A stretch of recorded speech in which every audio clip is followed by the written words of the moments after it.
Hola, muy buenos días a todos. Muchas gracias a los que nos están acompañando hoy día en este nuevo webinar que vamos a realizar esta conversación entre el grupo DNA y Edenred. Mi nombre es Andrés Lalán y estaré hoy moderando la conversación entre nuestros invitados, Joaquín Jiménez de Bonding y Fernando Müller, gerente general de Edenred Chile. Muy bienvenidos, Fernando, Joaquín. Muchas gracias por estar con nosotros hoy día. Muchas gracias, gracias. Hola Andrés, gracias por la invitación. Gracias a ustedes. Bueno, primero para empezar, que nos cuenten un poquito cada uno de qué es lo que hacen, de qué se trata cada una de las empresas y nada, o sea, contarnos un poco bien de qué se trata cada una de sus áreas de servicio. Perfecto. Muchas gracias, Andrés. Bueno, como mencionaste, Joaquín Jiménez acá. Yo soy el director ejecutivo de la empresa de Bonding, que es parte de la empresa Grupo DNA, ¿ya? Les comento un poco sobre esta empresa. El Grupo DNA es una multinacional con presencia en América Latina, eh, enfocada como consultora de recursos humanos, ¿ya?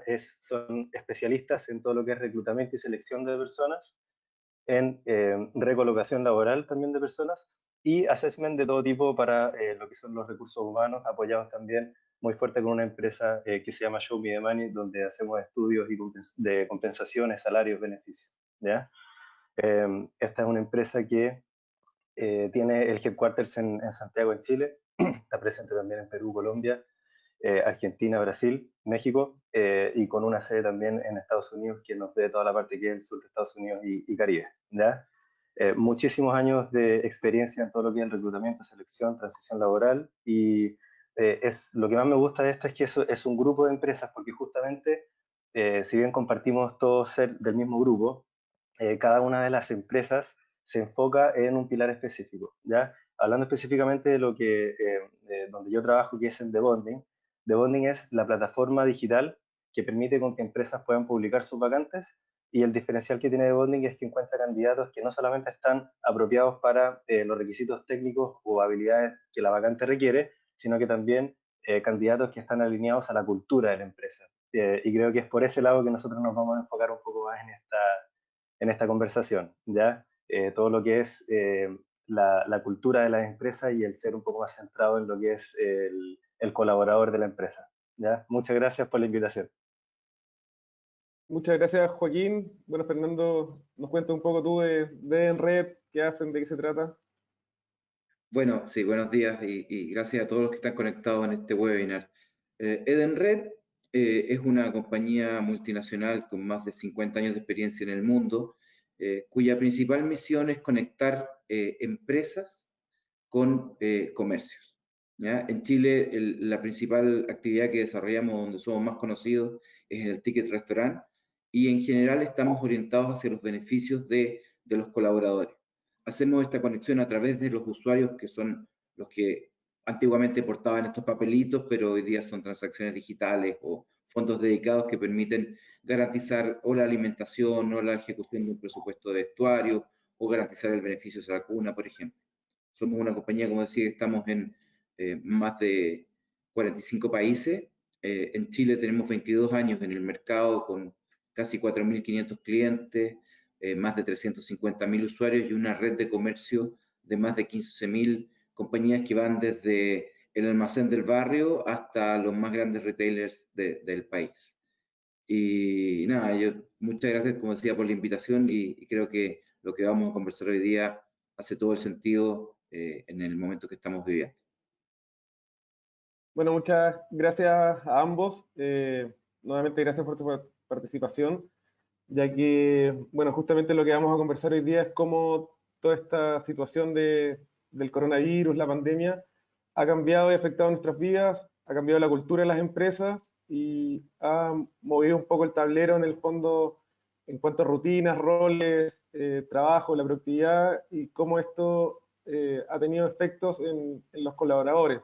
Entonces, ya para empezar un poco a generar esta conversación, la primera pregunta que les quería hacer es, que la vemos en pantalla, ¿cómo creen que habrá, o sea, creen ustedes que habrá un antes y un después en términos de la cultura de las empresas y el foco de poner a las personas al centro de todo? No sé si partimos contigo, Joaquín, que nos puedes contar un poco qué es lo que piensan ustedes desde de Bonding en cuanto a esta pregunta. Excelente, sí, muchas gracias. Mira, The Bonding nace justamente del estudio de culturas de empresas, ¿ya? Entonces hemos estado bastante enfocados en entender cuáles características de la cultura de la empresa son las que tienen un mejor clima organizacional, que tienen menos fricciones entre lo que es el empleador y el empleado, etcétera, ¿ya? Em, y la pandemia lo que ha hecho es justamente eh, incluir, a ver, poner a la cultura de la empresa como el pegamento, ¿ya?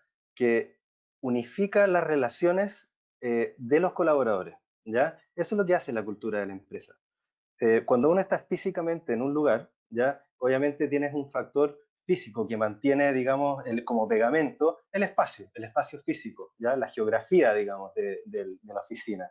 ¿Ya? En el momento en que las personas están trabajando de teletrabajo, eh, el efecto cultural de la empresa como pegamento para hacer la intermediación entre las relaciones y comunicaciones de las personas se vuelve mucho más relevante. Entonces, respondiendo a la pregunta, ¿existe un pre y post pandemia en relación a la cultura? Por supuesto que sí, ¿ya? Cuando la cultura tiene este rol más de intermediación entre las personas, por supuesto que toma un rol mucho más importante, que para nosotros en The Bonding ya era súper importante desde antes, ¿ya? Entonces ahora es donde se definen cuáles empresas que ya tenían una cultura bastante identificada y bastante definida, ¿ya? Y que permea en todas las relaciones de sus colaboradores, esas se van a ver obviamente un poco más fortalecidas, ¿ya? Y van a hacer un proceso de transición al teletrabajo, por ejemplo, de una manera mucho más fácil. Sin embargo, en el otro extremo, aquellas empresas que no tenían una cultura muy bien definida y que por lo tanto el espacio físico era lo que mantenía, lo que obligaba, digamos, la intermediación de las relaciones de las personas, esas empresas van a tener que acelerar el proceso y definir cuál va a ser la cultura de las empresas, ¿ya? Y entonces, acá como estás mostrando tú, van a salir empresas que se fortalecen y salen mejor, ¿ya? A las cuales obviamente las empresas que ya habían hecho el ejercicio de definir su cultura están en un mejor nivel, digamos, para poder trabajar. Aquellas que se tienen que adaptar o recalibrar y aquellas empresas que están ahí en el estadio en el estado de supervivencia, digamos, ¿ya? Que son empresas que entraron a la pandemia sin una cultura definida. No se puede decir que no existía cultura, sino que es una cultura que no era evidente para todos los colaboradores y esas sí tienen que pasar rápidamente a adaptarse, a recalibrar su cultura para eventualmente salir más fortalecidas de esto. Entonces, esta es un poco la transición que yo veo. Perfecto, muchas gracias, Joaquín. Tú, Fernando, qué nos puedes decir en cuanto a esta pregunta? Oye, yo completamente de acuerdo con lo que indica Joaquín. Yo agregaría un par de elementos. Primero es, efectivamente, todas las compañías tienen su cultura. Lo que hay que enfocarse es si somos capaces de reconocer primero esa cultura. Segundo, una vez reconocida esa cultura, si es la que queremos.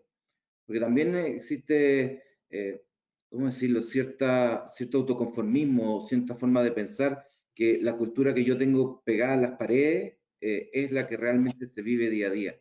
Y en este caso, yo me quedo con una frase que las crisis sacan lo mejor y lo peor de las personas. Creo que con las compañías y su cultura pasa exactamente lo mismo, se ha exacerbado. En un principio, cuando estaban la mayoría de las compañías entrando en la pandemia, digamos, últimas semanas de marzo, principio de abril, todos nos enfocamos claramente en la seguridad y en la salud física de los colaboradores. Pero eso, si bien es un signo de la cultura de una compañía, empieza a mutar con el tiempo porque las compañías tienen que seguir haciendo sus tareas. Hubo como un shock y nos enfocamos en eso y después hay que darle continuidad al negocio, porque también sin negocio no hay cultura donde se genere.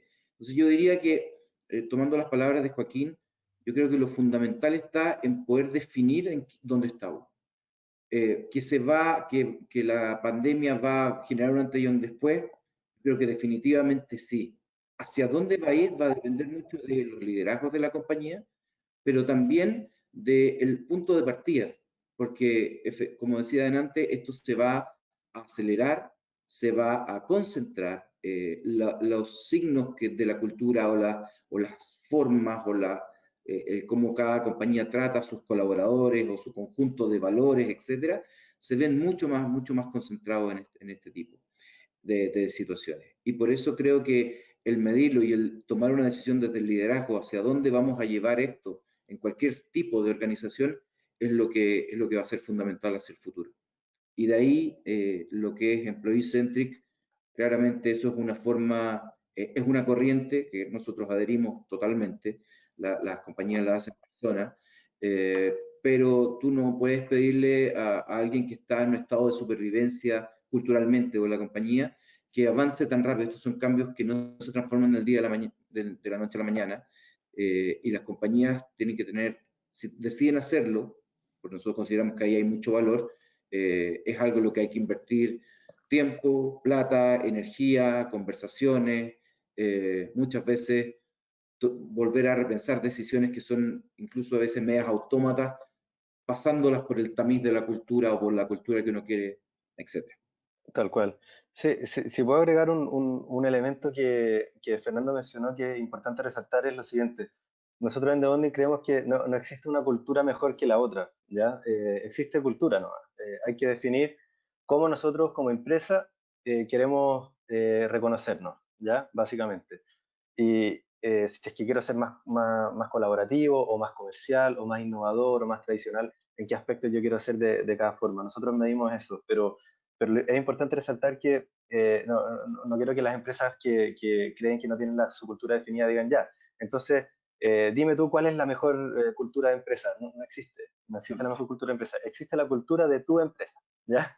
Eso es súper importante. Y desde ahí hay que, como decía Fernando también, elegir a las personas que al final van a tener afinidad con esa cultura, ¿ya?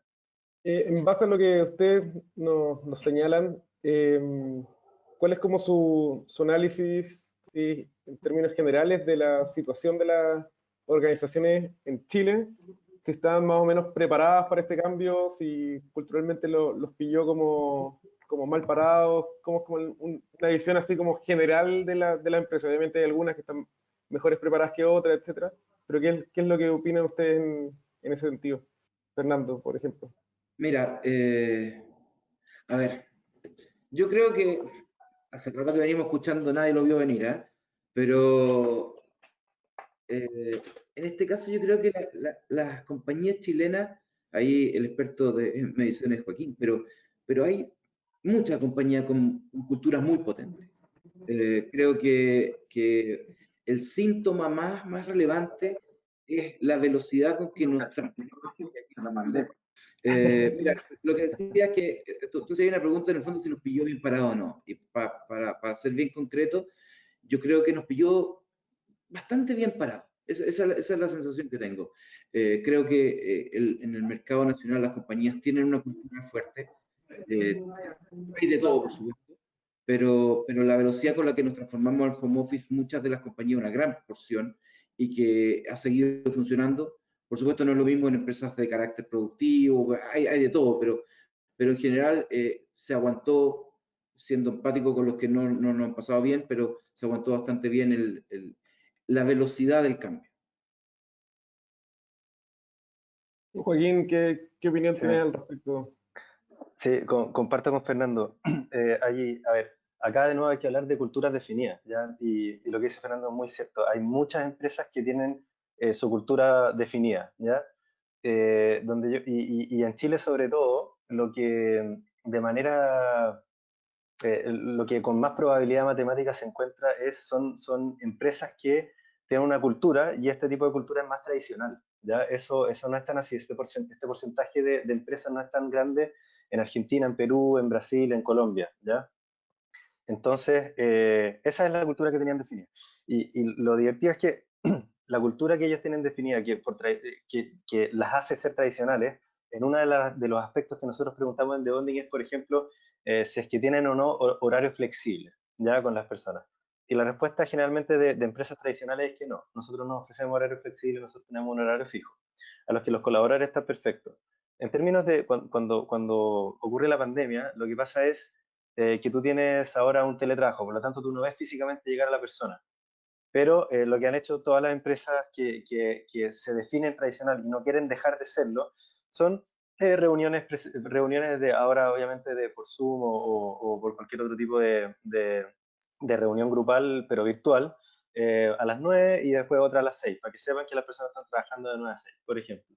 ¿Ya? Entonces, en este sentido, de nuevo, todo ocurre de una manera súper fluida porque las personas saben que se les va a exigir estar presentes, entre comillas, de 9 a 6, ¿ya? Y van a establecer esta comunicación de esta forma, que un poco sustituye lo que es la reunión presencial. Entonces, sí, esas empresas, la verdad es que las empresas por lo general tienen, en Chile sobre todo, tienen definida cuál es su cultura. Ahora, si ellos quieren cambiar, hay muchas empresas que yo me he dado cuenta que quieren cambiar el tipo de cultura, y ahí eso es otro tema, ¿ya? Como yo decía, lo importante es tener una cultura definida. Tú la puedes cambiar si tú quieres, pero lo importante es tenerla definida, para que no sorprenda a nadie, ¿ya? Y claro, muchas empresas también no tenían la cultura definida o esto no era una prioridad en la agenda, y hoy día pasa a serlo porque, como te digo, va a ser la intermediación de relaciones entre los colaboradores, ¿ya? Entonces, si es que no existe una buena intermediación ahí, no, el desempeño de las personas no va a ser el mismo, ¿ya? Y esto te puede definir tu futuro. Perfecto, muchas gracias. Bueno, pasando a la siguiente pregunta. ¿Qué tendencia o buenas prácticas han observado ustedes durante estos meses donde se desarrolló toda esta pandemia que creen que demuestra cómo ha cambiado el mercado laboral? ¿Qué tendencias concretas o qué han visto en otros países? No sé, Joaquín, ¿qué nos puedes contar tú desde tu visión a partir de esto? Sí, buena pregunta. Mira, la tendencia que yo he visto es la necesidad de tener datos, ¿ya? Esa es la principal. Cuando a una empresa se le obliga a tener que definir, por ejemplo, cultura y definir otras cosas también, maneras de trabajo, cómo vamos a evaluar el desempeño, etcétera, ahora que no es presencial, por ejemplo, entonces se le obliga a la empresa a tener que manejar mucho dato y estos datos tienen que estar físicamente, o sea, eh, dentro del computador, digamos, en un lugar, ¿ya? Ojalá en una plataforma que te ayude a ordenar los datos, ¿ya? Entonces, lo que yo he visto como tendencia es, por un lado, es eh, obtener datos, ¿ya? Entonces, mucha encuesta, mucha pregunta sobre cultura, mucha instancia de reuniones para tratar de levantar opiniones, datos, sean datos cuantitativos o cualitativos, etcétera. Y por otro lado, el uso obviamente de plataformas digitales para poder organizarse. Ya esas son las dos tendencias que yo he visto las más fuertes, ¿ya? ¿Qué es lo que hacen al final con estos datos? Es ya el tercer punto, y creo que el más importante es, bueno, una vez que tú tienes, que tú tienes todos los datos, estos datos eh, pueden confirmarte la hipótesis sobre donde tú querías organizarte, cómo tú querías mantener a las personas organizadas en tu organización, o te la puede refutar, ¿no? De alguna manera. Entonces, ahora creo que las empresas ya están ahora empezando a hacer, bueno, ¿qué hacemos con los datos que nosotros levantamos? ¿Ya?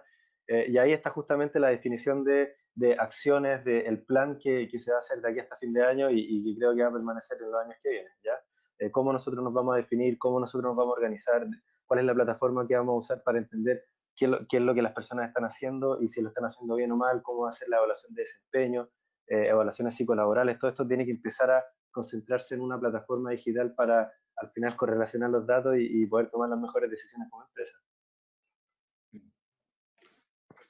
Sí, mira, yo te complementaría diciendo que casi un mantra es conocer, conocer, conocer. Hoy día, una de las cosas que trajo la crisis es que de alguna manera humanizó todo lo que tiene que ver con las relaciones laborales.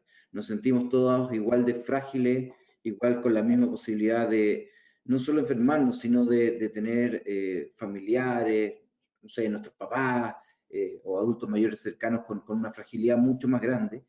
Y desde las compañías, yo te diría que efectivamente los datos son fundamentales, pero también hay un nivel de profundidad en la data, dependiendo de los tipos de organizaciones, en el cual tú has llegado a poder entender o conocer la realidad de un colaborador que está trabajando en un departamento de 40 metros cuadrados con 2 niños encima, con la señora o el marido que está haciendo lo mismo, o que son tres roomies que comparten un departamento y los tres tienen que trabajar en paralelo.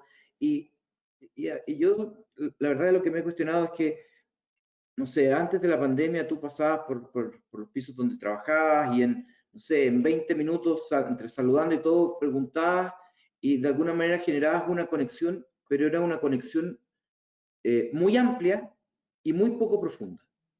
Entonces, los líderes de las organizaciones hoy día, si uno pensara que hay una tendencia y una buena práctica, lo que nosotros hemos visto es que estamos dedicando muchísimo más tiempo e interés real en conocer a profundidad lo que le ocurre a cada persona. Ni hablar cuando hay alguien que ha tenido que estar expuesto, enfermo o con alguna consecuencia por el coronavirus. Entonces, lo primero es conocer. Por supuesto que la tecnología, especialmente cuando hay grandes volúmenes de datos, es fundamental y te ayuda a ordenar todo, pero también hay un componente humano de generar este lazo con los colaboradores. Y ese es el rol de cada uno de los líderes. Hoy día son todos los miembros de una compañía mucho más pares, porque ante el virus, a la pandemia, somos exactamente igual de frágiles. Y ahí, dentro de las cosas buenas que hemos visto es entender que las realidades familiares que hay detrás de nuestros colaboradores son súper diversas. Y nosotros vemos compañías, por ejemplo, como decía, nosotros somos Ticket Restaurant, por lo tanto siempre hemos estado detrás de entregar beneficios.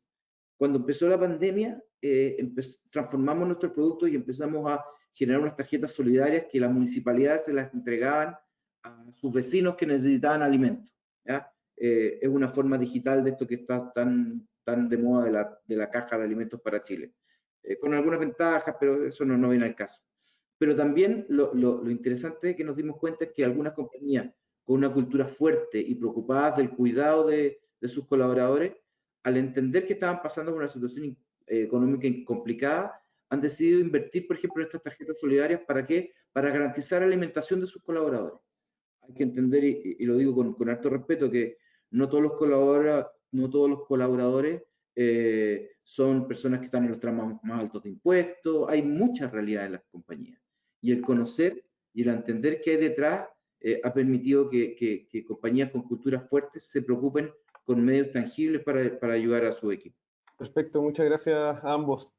Aprovecho de recordarle a toda la gente que nos está siguiendo que pueden mandar preguntas por el chat y al final del webinar vamos a seleccionar algunas para que tanto Fernando como Joaquín las respondan. En base a lo mismo que nos comentaban ustedes recién, quería preguntarles, ustedes mencionaron mucho lo de que esta es una oportunidad para conocer bien a los colaboradores, saber qué necesidades tienen, cómo los pueden apoyar, etcétera. Entonces quería saber yo qué hechos concretos o qué ejemplos concretos han podido ver o contar ustedes de formas de apoyar a los colaboradores en esta situación en base a lo que hemos podido conocerlos durante este tiempo, que obviamente, tal como contaba Fernando, ahora somos todos mucho más pares por esta situación. Eso mismo, siento yo, genera como, por un lado, te obliga a confiar más en tu par porque no sé, el jefe no está encima del colaborador en su casa trabajando. Entonces, ¿cómo darle esta sensación de apoyo, de respaldo a los colaboradores con qué ejemplos concretos nos pueden contar ustedes? No sé si comienzas tú, Joaquín, contándonos. Sí, perfecto. Claro, justamente lo que nos ha tocado a nosotros es mucha demanda como te mencionaba, tratar de entender cuáles son las preferencias profesionales de los colaboradores, ya que eventualmente van a definir o no la cultura, dependiendo de lo que decía la organización, ¿ya? Entonces, en este sentido, por ejemplo, siguiendo el ejemplo que te decía del horario flexible o no, en las empresas tradicionales, una buena práctica que ha ocurrido ahora es justamente entendiendo la realidad del colaborador, como decía Fernando. Mira, yo entiendo que, por ejemplo, imagínate un colaborador que se le preguntó sobre sus preferencias profesionales y el colaborador respondió que quería horario flexible. Eso no significa que quiere trabajar menos horas, significa que quiere trabajar en horas diferentes a las de 9 a 6, ¿ya? Entonces, nos tocó en muchas empresas que eran tradicionales y que querían tener horarios fijos, que el colaborador en esta instancia decía, yo necesito horario flexible, ya por razones obvias, como decía Fernando. qué uno hace en el horario de almuerzo, por ejemplo, con niños en la casa, ¿ya? O a la hora de la comida de los niños, que es como a las 6, por ejemplo, o a las 7, ¿ya? Que justamente en esa instancia. Entonces, o uno se puede demorar más en preparar o empezar la mañana con el desayuno diferente. Entonces, al final los colaboradores empezaron a responder que querían horario flexible. Imagínate una organización tradicional que quiere horario fijo, hace una encuesta y responde y el 90% de los colaboradores le responden que quieren horario flexible. ¿Ya? Esta es una de los 24 temas que nosotros tomamos en The Bonding, ¿ya? Es solo uno, pero para que te haga un ejemplo. Entonces, muchas empresas que como buena práctica dijeron, ok, vamos a dar horario flexible, a contragusto, digamos, de los líderes, ¿ya? De la empresa, que por lo general en este tipo de empresas son empresas que son familiares, que tienen la tercera generación o la cuarta, ¿ya? Y son empresas grandes, son empresas tradicionales en Chile. Entonces, empezaron a adaptar esta forma y nosotros fuimos siguiendo el seguimiento. Y la verdad es que lo que empezó a pasar es que el jefe recibía los mails con exactamente el análisis que necesitaba, con la tarea que la persona tenía asignada, etcétera, a las 10 de la noche. Porque la persona ya había acostado a los niños y ya comió y trabajó de 8 a 10, por ejemplo, de la noche, cosa que no ocurriría en horario fijo, ¿se entiende? Entonces dice, pucha, no me entregó hoy día porque eran las 6. Pero me lo entregó a las 10 de la noche. Me lo entregó, para mí está perfecto. Si me lo entrega a las 6 o a las 10, yo voy a seguir usando este análisis, digamos, al día siguiente. Así que no había problema. Y empezaron a respirar un poco, ¿ya? Que es la parte del recuperarse que estamos viendo acá. ¿En qué etapa nos encontramos? Empezar a salir ya de esto, que existe otra manera de trabajar. Y por lo tanto, eso está empezando a redefinir la cultura. ¿Ya? La cultura de que, mira, yo quiero ser una empresa tradicional, pero en algunos puntos yo voy a ser más flexible. ¿Ya? Y en eso voy a ser una empresa un poco más colaborativa, por ejemplo. Entonces, en estos aspectos de empresas tradicionales colaborativas, al final, ¿en qué etapa nos encontramos? Que yo creo que todavía no estamos allí, pero luego vamos a estar en el prosperar, ya que es entender que la persona te rinde mejor o te rinde igual o mejor teniendo un horario flexible, por ejemplo, entre otras muchas cosas que pueden ser. Pero es la comunicación constante, el poder dar feedback, por ejemplo, a sus superiores, eran cosas que no se habían establecido y que ahora se están estableciendo a poco, donde los colaboradores pueden dar feedback a sus jefes, digamos. ¿Ya? En muchas empresas esto no estaba establecido, no existía una instancia por recursos humanos donde esto se ocurría. Y ahora empieza a ocurrir. Y claro, retroalimentando al jefe con el feedback del colaborador y haciendo con que la comunicación sea más constante y flexibilizando los horarios, a mí no me cabe duda que estas empresas van a estar mucho mejor preparadas para volver al mercado cuando el mercado vuelva, que me imagino que va a ser luego, y de una manera mucho más eficiente como lo hacían antes, ¿ya? Entonces, pero de nuevo, definiendo la cultura y bueno, eso es una buena práctica que ha salido justamente del análisis de los datos, ¿no? Que es escuchar al colaborador al final. Oye, yo a mí me gustaría contarte algo que me es personal. Yo, la verdad, nunca fui fan del teletrabajo. Así, lo digo con toda hidalguía. Me acuerdo haber tenido que vivir la experiencia de yo teletrabajar, no sé, 3, 4 años atrás, un par de días, y no sé, a las 10 de la mañana había abierto el refrigerador 14 veces, y me daba cuenta como que no me podía enfocar, y bueno, y uno lo extrapola. Y creo que algo que es importante lo que estamos hablando sobre cosas concretas es las bofetadas de realidades. Al final, los líderes venimos también con nuestra carga, venimos con nuestros, digamos, nuestros modelos mentales o lo que creemos que no ha funcionado. Y esto la realidad te abofetea y uno tiene que estar dispuesto a como a confiar o a soltar, a pesar de que dependiendo cómo sea cada uno, cueste más o menos. Y yo creo que, como muestras tú en este slide, ya pasamos de responder a buscar una forma de recuperarnos, y la forma de recuperarnos es aprender de la data, es aprender de los hechos, es decir, mira, finalmente hay que ir acomodándose porque no va a ser la misma realidad, vamos a tener que convivir con un sinfín de nuevos elementos desde, no sé, por ejemplo, el otro día conversaba con alguien y nosotros estábamos pensando hace 6 meses atrás una remodelación de nuestra oficina para liberar y todo open space colaborativo y los directores sin oficinas privadas, etc. Y hoy día te das cuenta que eso es inviable y además los espacios, probablemente también el de finanzas debe estar respirando de en la oreja de cada uno de que los espacios se tienen que achicar. Entonces, todo esto estamos en el medio del huracán. Y yo diría que es un huracán positivo que va a depender de los líderes de cuánto estemos dispuestos a soltar, a tomar ciertos riesgos, pero conociendo y entendiendo qué es lo que hay detrás y midiendo, que es súper importante, los cambios que uno hace, cómo impactan en la productividad de las compañías. Esa creo es la única forma de que pasemos hacia el final de la flecha, que es donde las compañías claramente van a prosperar, porque van a estar adecuadas a una nueva realidad. Perfecto, muchas gracias a ambos. Bueno, acá tenemos más información de lo que ustedes hablan sobre el colaborador feliz, que es 88% más productivo. Bueno, y siguiendo con lo que conversaban, quería preguntarles muy relacionado con lo que hablábamos, ¿qué buenas prácticas han visto en otros países que se pueden imitar o que ahora que en algunos países están un poco más avanzados que nosotros en la pandemia, qué cosas se pueden replicar acá o qué cosas por cultura de nosotros no se pueden? No sé cómo lo ven en ese sentido, Fernando, ¿qué nos puedes decir tú? Sí, mira, a ver, nosotros tenemos operaciones bueno, somos de matriz francesa, pero básicamente en toda Europa, en Asia, en las Américas, prácticamente todos los países, y la cultura ahí de los países es impresionante la diferencia, porque, no sé, hace un par de semanas, diría casi un mes y medio, veíamos cómo estaban volviendo los nórdicos, en Finlandia, en Dinamarca, en esos países. Y claro, yo pensaba aquí lo que va a ocurrir es que en la medida que lleguemos vamos a correr todos a abrazarnos y a decir cómo ha estado, etcétera. Y ellos un saludo a 2 metros y qué bueno que no te haya pasado nada y sigamos trabajando.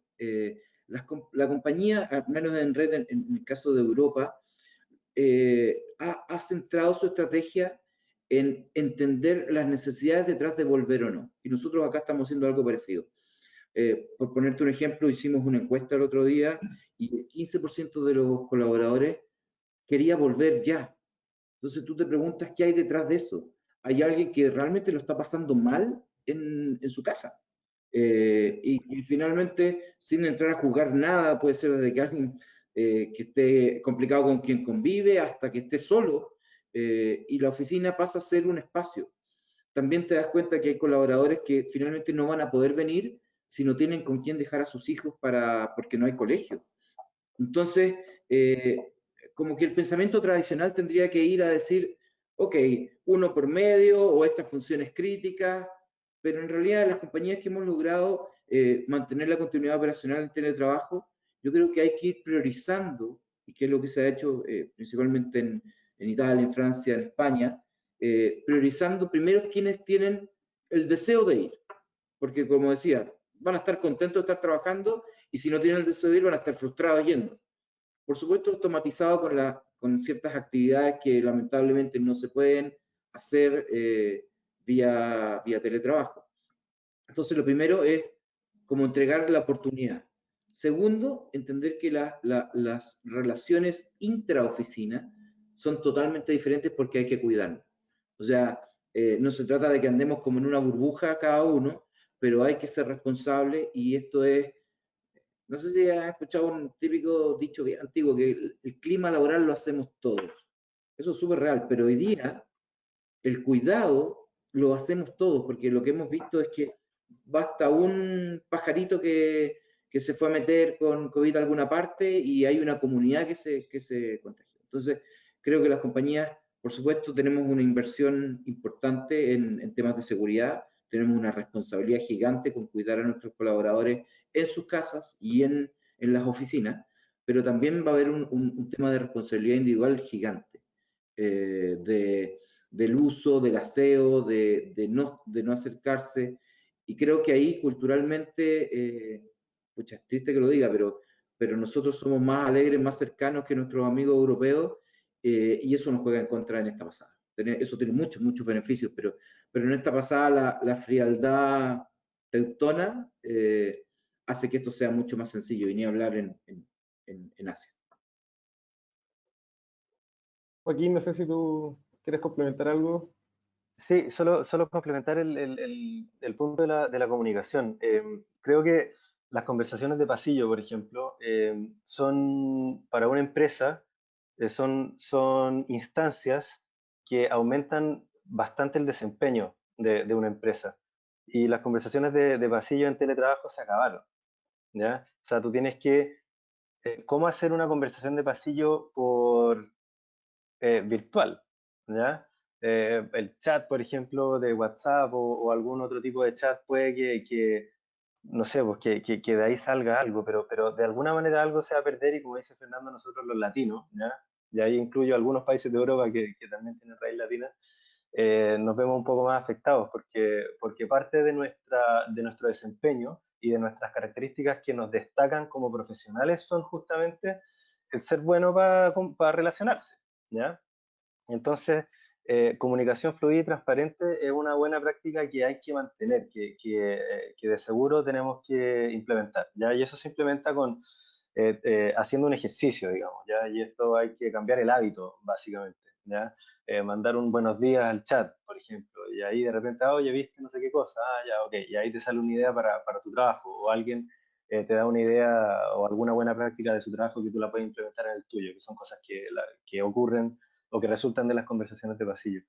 A ver, en las empresas nuestras, del grupo DNA en América Latina, nosotros ya vemos que dentro de América Latina ya hay diferencias importantes en la relación, en la comunicación, sobre todo en cómo mantener motivadas a las personas. Hay motivaciones que en algunos países son mucho más de reconocimiento, por ejemplo, y en otras son más monetarias, y en otras son más de beneficios emocionales, por ejemplo, ¿ya? Entonces, hay que, de nuevo, conocer muy bien cuáles son las preferencias profesionales de cada uno de los colaboradores. Y también yo trabajé mucho tiempo en una multinacional y me tocó vivir en Holanda, ya que no es un país latino y es un país de Europa.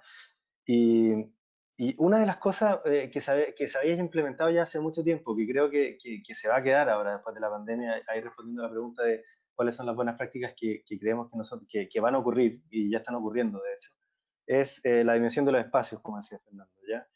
Cuando se implementó hace mucho tiempo atrás en la empresa donde yo trabajaba el teletrabajo y horario flexible, que las personas podían ir cuando quieran, lo primero que se hizo fue reestructurar el espacio físico porque se entendía que no todas las personas iban a estar en el trabajo, el 100% de las personas en el espacio físico que se disponía. Entonces el espacio físico ya se hizo más chico, justamente porque se estimaba que iba a haber una rotación. ¿Qué es lo que pasó cuando se empezó a implementar? Todos iban los días lunes y nadie iba el día viernes. ¿Ya? Entonces, claro, entonces con el tiempo uno lo que va empezando a implementar y también hay la adopción de la digitalización y plataformas digitales justamente mira, hay tantos cupos en la empresa, entonces los que quieren ir el lunes, el martes, ya nótense esta semana y así nosotros vamos permitiendo que las personas vayan o no, porque hay un espacio físico que no lo permite, ¿cachai? Entonces, bueno, todo pasa por un cambio de hábito y con esfuerzo nosotros lo vamos a lograr. Pero creo que el punto a resaltar acá, que es súper importante, es tratar de no dejar que muera la conversación de pasillo. Y eso hay que, de alguna manera, por ahora, hacerlo en una instancia digital. Mm. Sí, Perfecto. totalmente de acuerdo. Bueno, la siguiente pregunta era, ¿qué creen ustedes que se viene? ¿Cómo vamos a seguir evolucionando las empresas en la vuelta a la normalidad? ¿Y cómo se va a ver afectada la cultura en esta transformación? O sea, esta pregunta va más ligada en el fondo, cuando ya volvamos a esta normalidad, cuando empecemos a volver a las oficinas, ¿cómo va a continuar esta evolución en el tiempo? No sé, Joaquín, si quieres tu parte, dándonos tu visión. Sí, mira, claro, la transformación de la cultura, la verdad es que, como te mencionaba, lo que está ocurriendo y va a ocurrir es definir la cultura, eso es lo primero, ¿ya? Se va a definir muy bien la cultura porque esa va a ser el espacio de intermediación, ¿ya? El teletrabajo se va a quedar, independiente de si es que hay pandemia o no, si es que hay algún problema sanitario o no, el teletrabajo se va a quedar igual, ¿ya?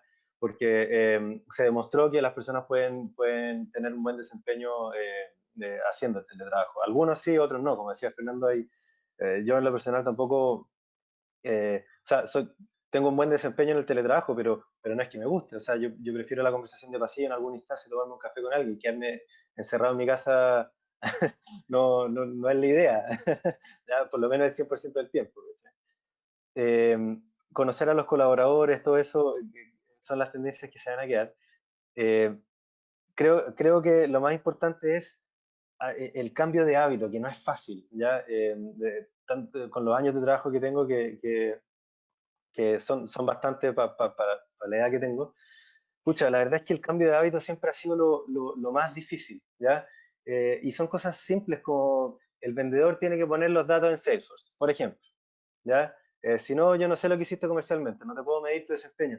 Ya, pero, o sea, imagínate la primera vez que el vendedor tuvo que meterse a un sistema y poner que habló con tal persona para poder hacerle seguimiento, para que nosotros no nos pisemos la cola con el cliente. Son prácticas del día a día, ¿ya? Que se tienen que implementar sí o sí. Y hasta el minuto en que se definió que en muchas empresas, si es que no está en Salesforce, no ocurrió, no ocurrió, no ocurrió, porque no existe. ¿Ya? No, pero sí ocurrió en el mundo físico. Está bien, pero ahora el mundo físico y el mundo digital va de la mano, ¿ya? Y eso está ahí para quedarse. Entonces, no solamente Salesforce, pero el uso de muchas otras plataformas, tanto para la comunicación como para la organización de personas, la organización de tareas, la metodología Scrum, por ejemplo, que es característica típica de cómo se organizan las tareas de los programadores en el área de TI.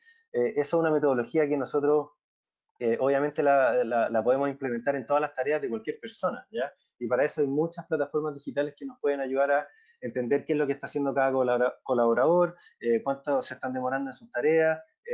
Cuando se demoran mucho, ahí uno entra y pregunta, oye, ¿te puedo ayudar en algo así? Pues que me quede pegado acá, ya perfecto, sin tener necesariamente la instancia de tener que hablar. Entonces uno puede establecer esta comunicación más fluida justamente porque están todos mirando la plataforma y las tareas que se están realizando. Entonces uno puede hacer una gestión un poco más. Ahora, si es que la persona no pone las tareas, ya no tiene el hábito de poner las tareas en la plataforma, entonces no existe.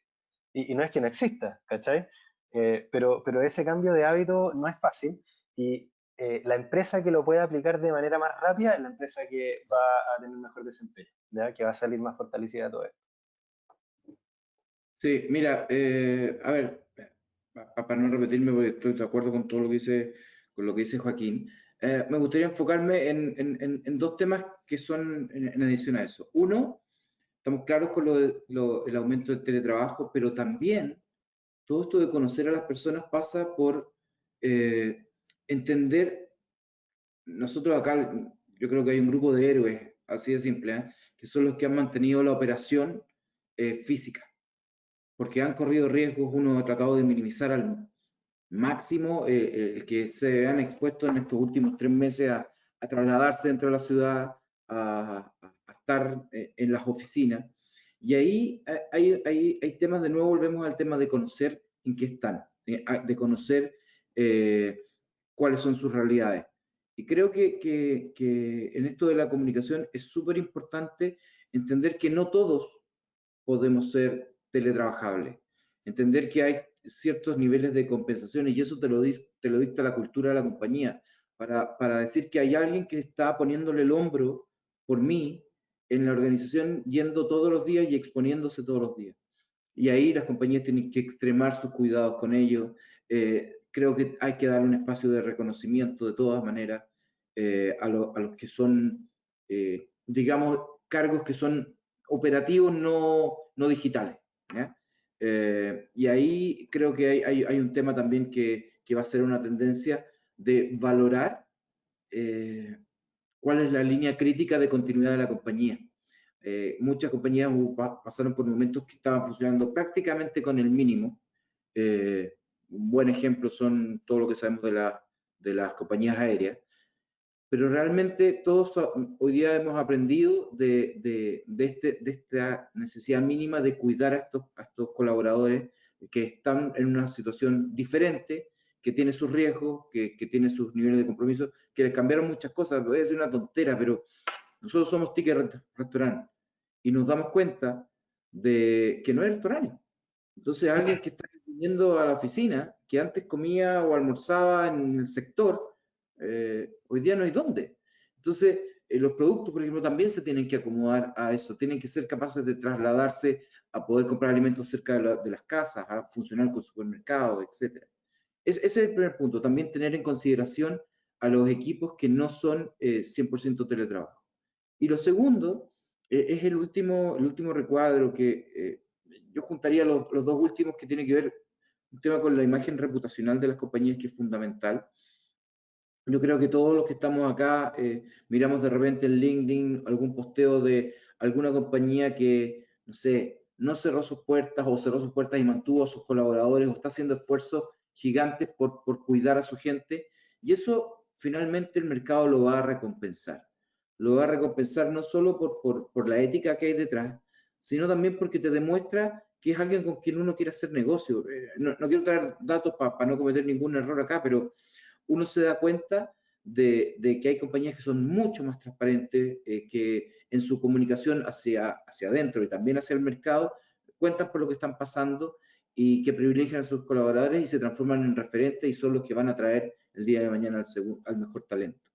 Y cuando hablábamos en el último punto de diseñar para la resiliencia versus la eficiencia, yo creo que todos venimos en una vorágine en los últimos 20 años en Chile de ser ultra eficiente, de productividad, productividad, productividad.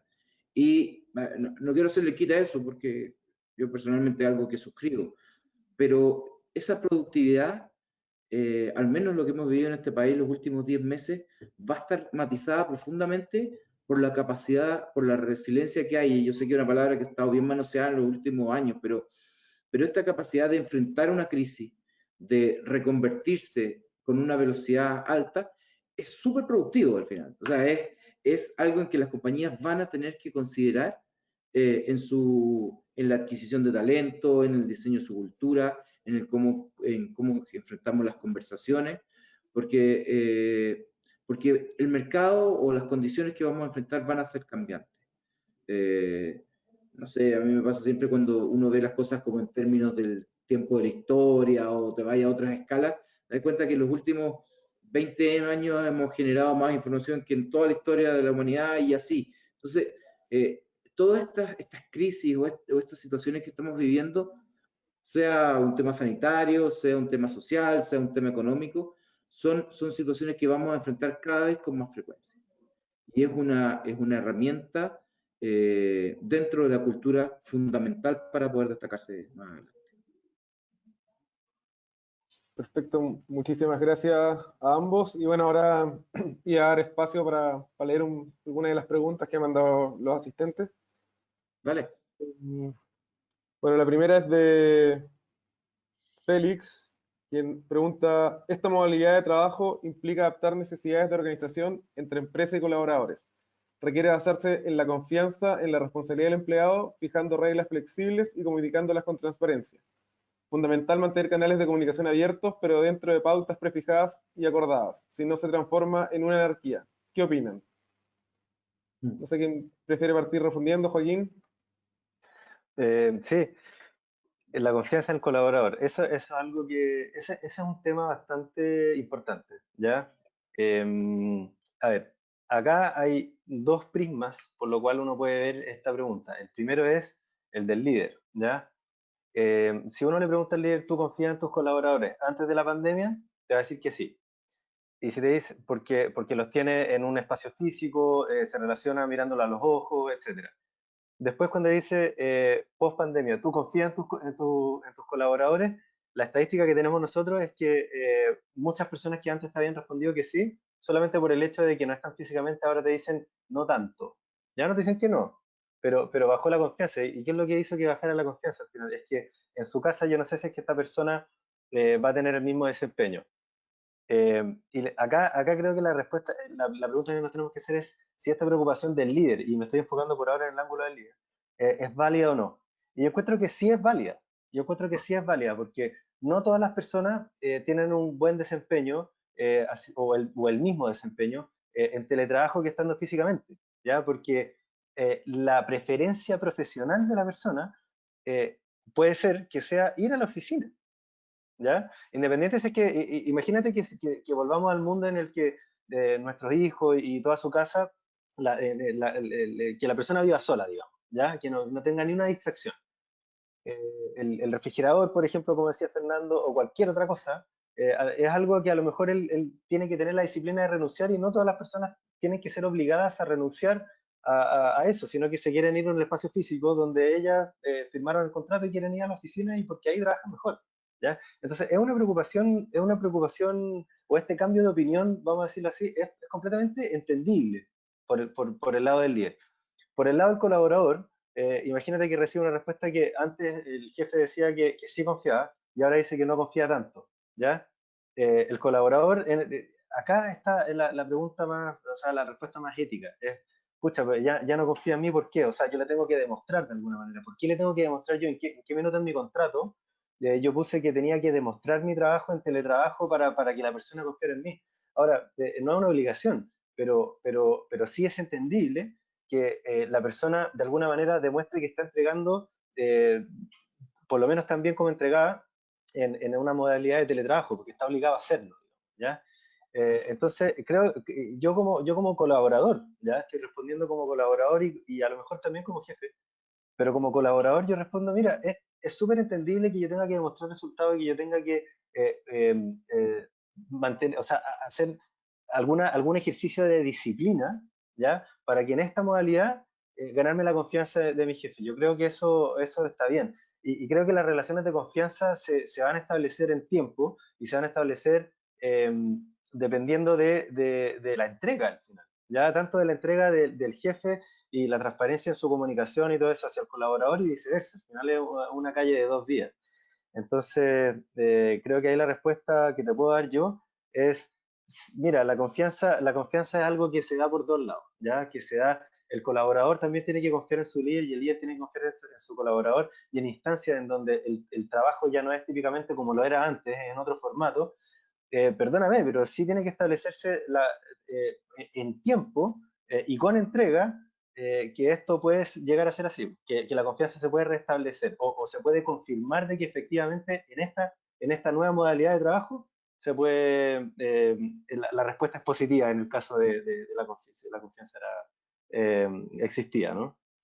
Mm.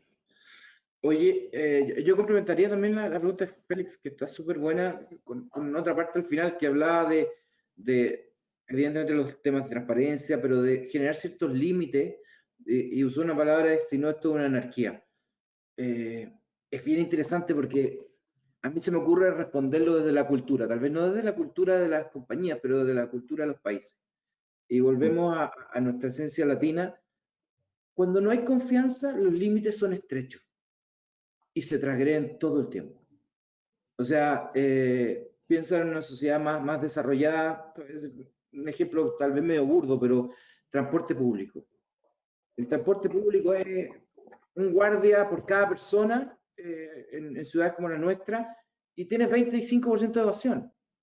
En otro tipo de países o que tienen otra cultura, hay unas penas del infierno, evidentemente, pero la necesidad de control es mucho más baja. Entonces, yo tomaría eso como para preguntar la anarquía, si se genera anarquía o no, es la definición de límites te la va a dar tu cultura. Tú vas a decir dónde pones ese límite. Por supuesto que hay que arriesgarse, confiar y todo eso que conversamos. Pero también hay que ser súper honesto y preciso qué pasa cuando se transgreden esos límites. Porque al final, esto es como todo en la vida. Si a mí me dicen 10 y tomo 11 y no me pasa nada, la próxima vez tomo 12. Casi naturaleza humana. Entonces, creo que en parte del ejercicio de definir estos límites está una conversación súper honesta, de decir lo que se espera y de lo que se entregue, lo que se confía, pero también en poner un límite claro y cuando se transgrede, hacer de tripas corazón y dar el feedback correcto y no dejarlo pasar. Creo que eso es súper importante porque de esa forma vas haciendo visible el límite o la pauta prefijada que hablaba Félix en su pregunta. Perfecto. Tenemos otra pregunta de Carolina de algo que ya Fernando tocó un poco hace unos minutos. Hablan mucho del teletrabajo, pero ¿qué pasa para cargos más operativos y técnicos que son inviables de teletrabajo? ¿Cómo hacer buenas prácticas con ellos?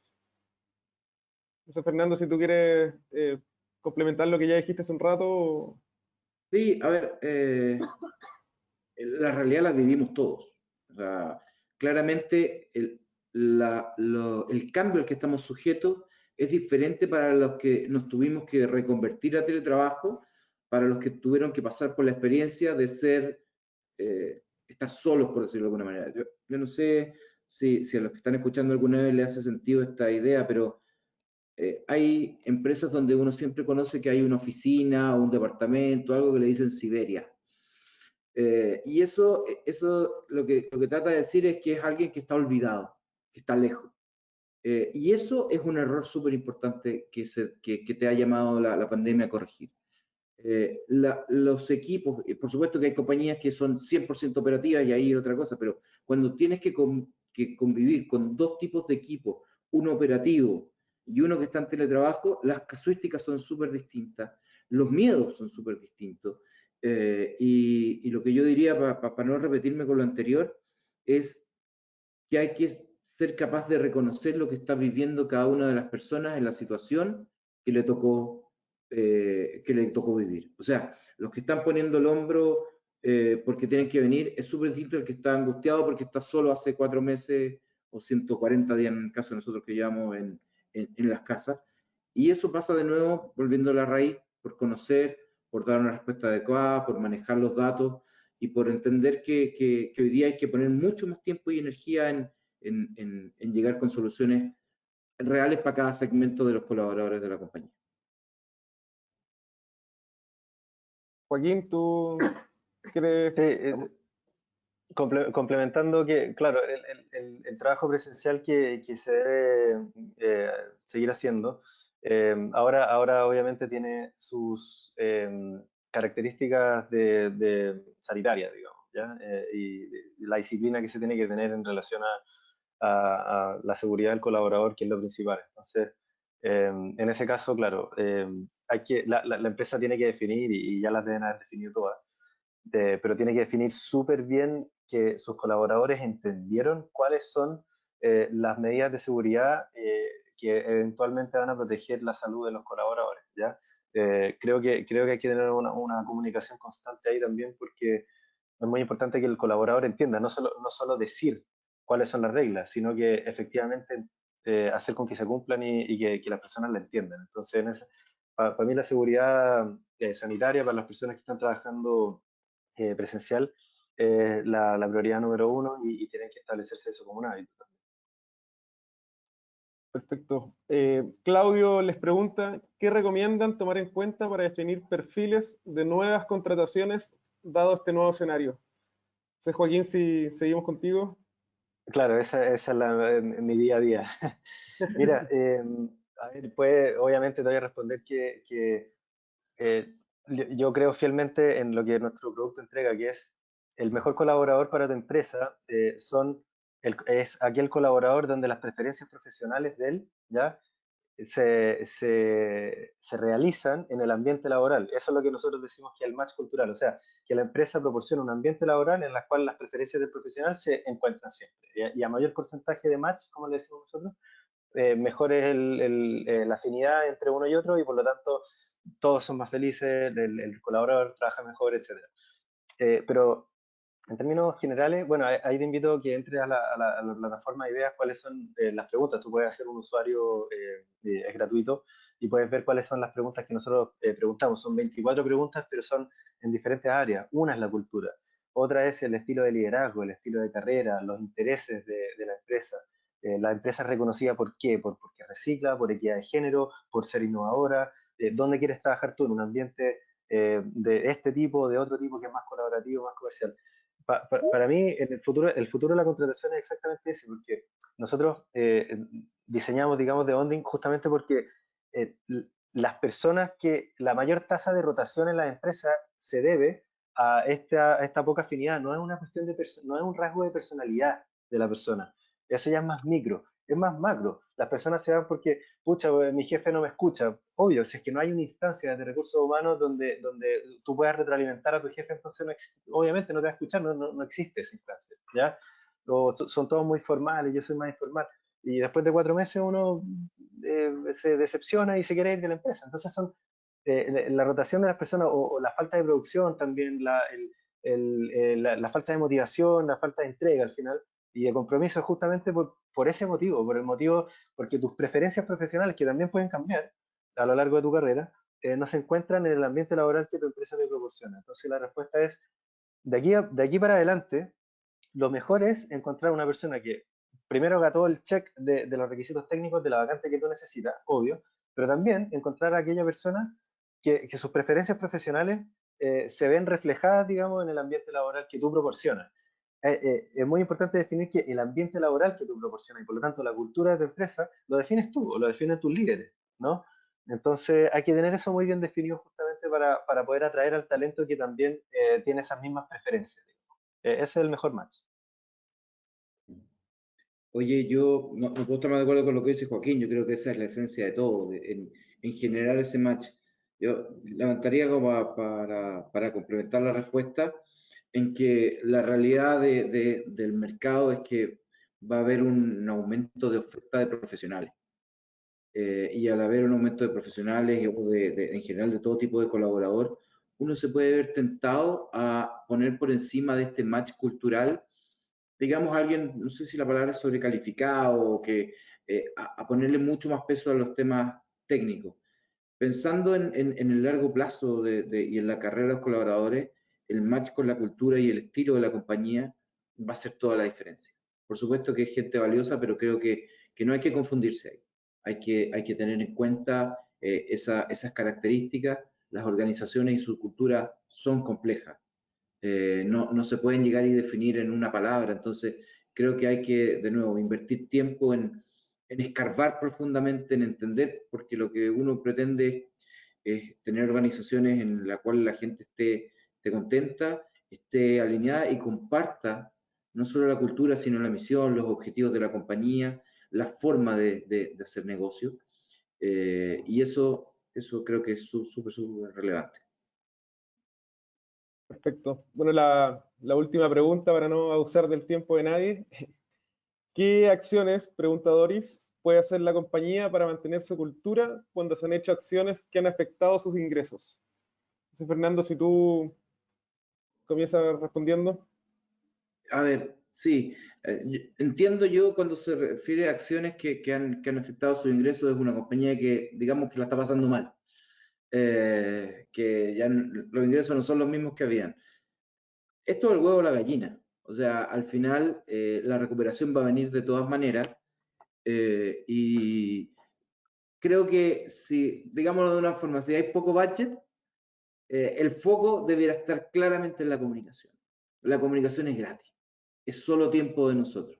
Y por lo tanto, el que generar cadenas de conversación, generar que líderes de un área conversen con colaboradores de otro, el ser abierto en lo que está sucediendo, y eso va a depender también de cómo sea la cultura de cada organización, pero acciones enfocadas directamente a comunicarse y a entender y a empatizar. Yo creo que hay algo que es súper, súper, no lo hemos tocado, pero tú puedes conocer perfectamente y tener data, pero si después no logras generar un nivel de empatía en los liderazgos con lo que está viviendo cada uno de los colaboradores, se hace mucho más difícil avanzar en cualquier plan. Entonces, para responderle a Dori, yo pondría todas mis fichas en generar una comunicación súper transparente, horizontal y además con el nivel de humildad para preguntar, para aceptar respuestas que pueden ser no las que uno espera. Solo para poner un último ejemplo, nosotros hicimos una encuesta como de qué estábamos en todo esto en vivo, con las respuestas inmediatamente. Al final salió más o menos lo mismo que salían las encuestas por mail, pero el gran valor que tuvo eso es que todo el mundo entendió que estábamos dispuestos a poner ahí mismo el que lo hicimos como medio divertido, y que había un grupo de personas que su condición actual era pateando la perra. Y eso al final tiene un valor en la cultura, porque yo siempre lo converso con mi equipo. Lo que está pasando lo vamos a resolver entre todos. No va a venir nadie, ni en nuestro caso, ni de Francia, ni de Estados Unidos, ni los accionistas, a resolver lo que estemos pasando. Y por lo tanto, si no lo hacemos entre todos nosotros, estamos bien, bien condenados a no resolverlo. Así es que la comunicación, para rematar, yo creo que y una comunicación transparente es lo mejor que uno puede hacer si no hay presupuesto. Y si hay presupuesto, encima de la comunicación hay un montón de herramientas como las que escribió Joaquín o como las que tiene Edenred que permiten ir fidelizando o ir mostrando de manera tangible la cultura que tiene o que se quiere implementar dentro de una organización. Joaquín, ¿qué puedes responderle tú a Doris desde tu visión? Sí, gracias. Completamente de acuerdo con Fernando. Creo que voy a poner también un paréntesis, que es completamente entendible que una organización que tiene una cultura poco agresiva comercialmente, ¿ya? Y que sea por diseño, ¿sí? Sea un poco más agresiva comercialmente en los periodos en que sus finanzas se ven afectadas. O sea, obvio que es de entenderse eso. Si al final las empresas es un grupo de personas, ¿ya? Y el grupo de personas va a responder así. Entonces, nosotros tenemos una pregunta en The Bonding que es, por ejemplo, en instancias, o sea, es entendible que en instancias la comunicación de la empresa tenga que ser un poco más dura, como, ¿ya? Así como una orden, como un dictamen, digamos. Y hay empresas que dicen, sí, de todas maneras, y siempre lo hemos sido así, siempre lo seremos así. Y hay otras empresas que dicen, no, mi comunicación es siempre abierta, como colaborativa, comunicativa, no hay problema. Ahora, en el minuto en que se ven afectadas las finanzas, la salud de la empresa, la salud financiera, pucha, de repente hay dictámenes que son, o sea, está bien transitar un poco más a lo comercial para tratar de salir. Sin embargo, nunca perder la esencia. Creo que ese es el resumen lo que quiero decir. Estás estableciendo una cultura una cultura momentánea, digamos, para algún lado, para tratar de salir lo mejor posible, digamos, de la situación, pero de ninguna manera esto va a cambiar tu cultura, sino que va a ser algo que tú vas a aplicar por algunos momentos y creo que lo que dijo Fernando está perfecto, que es la comunicación. El establecer que esto se va a hacer así de manera transitoria por algún periodo de tiempo y que las personas que están pidiendo la comprensión de las personas y también escucharlo, la comunicación es clave, clave, clave. Pero, pero también es entendible, ¿ya? También es entendible que de alguna forma la cultura de la empresa se vaya un poquito más por un lado que en caso normal no se iría. Es entendible que sea así. Bueno, Joaquín, Fernando, muchísimas gracias por esta muy interesante conversación. Estamos seguros que muchas cosas de este análisis que hicieron las vamos a ver reflejadas en las tendencias de las organizaciones, no solo en Chile, sino a nivel mundial en un futuro cercano, probablemente más cercano de lo que pensemos. Y agradecerle a todos los asistentes que nos acompañaron. Muchísimas gracias a ustedes por sus preguntas, por su interés. Y en caso de que quieran contactarnos, pueden hacerlo a través del perfil de LinkedIn de Bonding y en Red Chile y vamos a estar contestando sus consultas y requerimientos. Así que muchísimas gracias y nos vemos en una próxima oportunidad. Muchas gracias a todos. Chao, gracias.